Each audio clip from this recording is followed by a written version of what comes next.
ఈరోజు కేంద్ర హోంశాఖ సహాయ మంత్రి బండి సంజయ్ కుమారుడు బండి భగీరథ ఒక మైనర్ బాలిక పైన చేసినటువంటి అత్యాచారాన్ని ఖండిస్తూ ఒకవైపు తప్పు చేసినటువంటి భగీరథని వెంటనే అరెస్ట్ చేయాలని చెప్పేసి కొడుకు చేసిన తప్పుకు తండ్రి కూడా నైతిక బాధ్యత వహించి ఈ దేశ ప్రజానీకానికి ఒక విశ్వాసాన్ని కల్పించే విధంగా బండి సంజయ్ గారు రాజీనామా డిమాండ్ చేయాలి అనేటువంటి ఒక డిమాండ్ తోటి ఈరోజు మేము కమ్యూనిస్ట్ పార్టీగా ఈ యొక్క నిరసన కార్యక్రమాన్ని చేపట్టడం అనేటువంటి జరిగింది.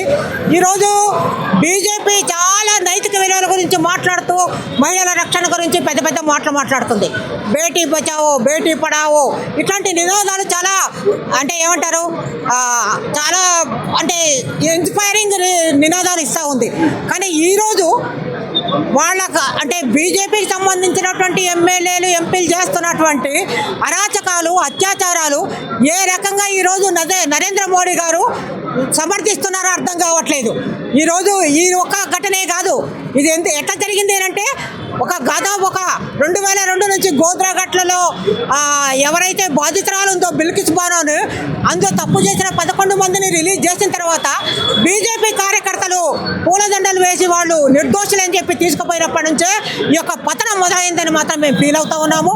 ఆ తర్వాత బీజేపీ సర్కార్ 2014లో వచ్చినప్పటి నుంచి కూడా అనేక రాష్ట్రాల్లో బీజేపీకి సంబంధించినటువంటి ఎమ్మెల్యేలు కార్యకర్తలు ఎంపీలు కూడా ఈరోజు ఒకవైపు క్రీడాకారుల మీద చేసినటువంటి లైంగిక వేధింపులు కానివ్వండి, హత్రాసులో ఒక పని చేసుకున్నటువంటి ఒక ఎస్సీ అమ్మాయి మీద జరిగినటువంటి అత్యాచారం కానివ్వండి, ఉన్నౌలో జరిగినటువంటి ఘటన కానివ్వండి, కతువాలో 7 సంవత్సరాల బాలిక పైన బీజేపీ కార్యకర్తలు చేసినటువంటి దారుణ కృత్యం కానివ్వండి, మరి అందులో నుంచి ఎంతమందికి శిక్ష పడిందని అడుగుతూ ఉన్నాం.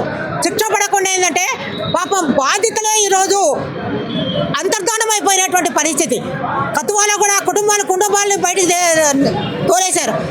హత్రాసులు గట్లో జరిగినటువంటి దాంట్లో కుటుంబాన్ని మొత్తము తగలబెట్టేసేశారు, అమ్మాయిని తగలబెట్టేశారు. ఉన్నౌలో జరిగినటువంటి దాంట్లో కూడా వాళ్ళ కుటుంబానికి రక్షణ లేకుండా చేసినటువంటి ఘటన.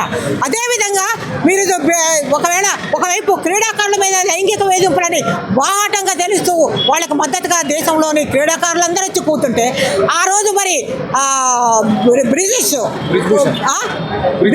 బ్రిజ్భూషణ్ని నువ్వు తొలగించకుండా ఆయనకు ఉన్నత పదవి కల్పించి ఆయన కొడుకు ఈరోజు ఎంపీ పదవి ఇచ్చావంటే ఈరోజు బీజేపీ సర్కారుకు ఉండేటువంటి ఒక విశ్వసనీయత ఏమిటనేది మరి ఈరోజు పెద్ద ప్రశ్నార్థకంగా మారినటువంటి విషయం.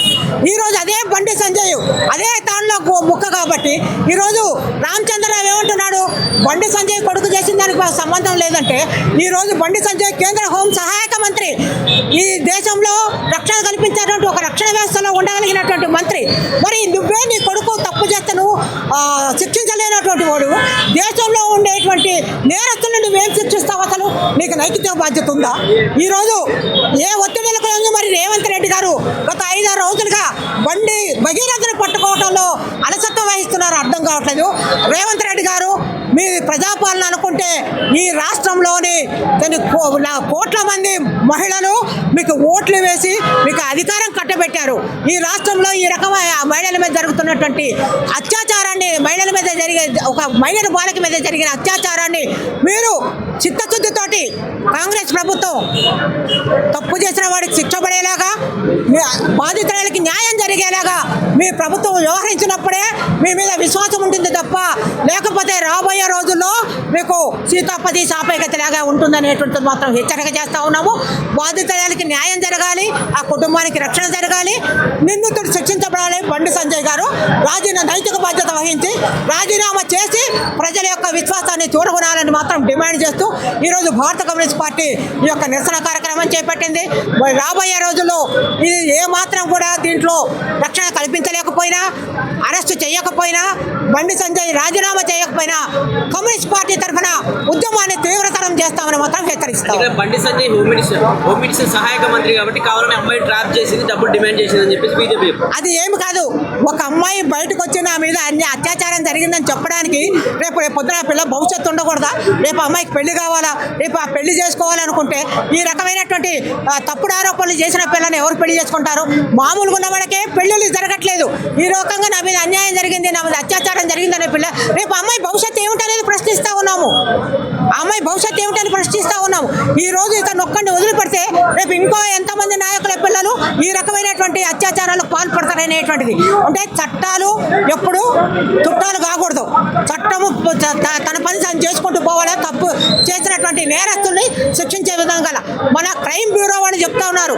నేరస్తుల్లో 10 మందిలో ఒకరికి మాత్రమే శిక్ష పడుతుంది, మిగిలిన 9 మంది కూడా శిక్ష నుంచి తప్పించుకొని రోడ్ల మీద తిరుగుతున్నారు బహిరంగంగా.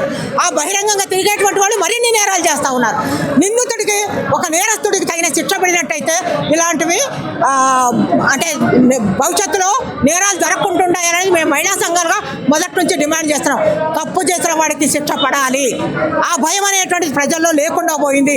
ఈరోజు మద్యము, డ్రగ్స్ ఇవన్నీ కూడా విచ్చలవిడిగా వస్తున్నటువంటి నేపథ్యంలో వాటిని కంట్రోల్ చేయడంలో రాష్ట్ర ప్రభుత్వం వైఫల్యం చెంది ఇది జరిగింది అక్కడ ఫామ్ హౌస్ అని జరిగింది. అక్కడ ఏం జరిగింది? ఏ పార్టీలోనో డ్రగ్స్ తీసుకునో మద్యం తాగో ఈ రకమైనటువంటి ఒక రకమైనటువంటి అంటే ఏమంటారు దుశ్చర్యకు పాల్పడ్డారని మాత్రం చెప్పదలుచుకున్నాము.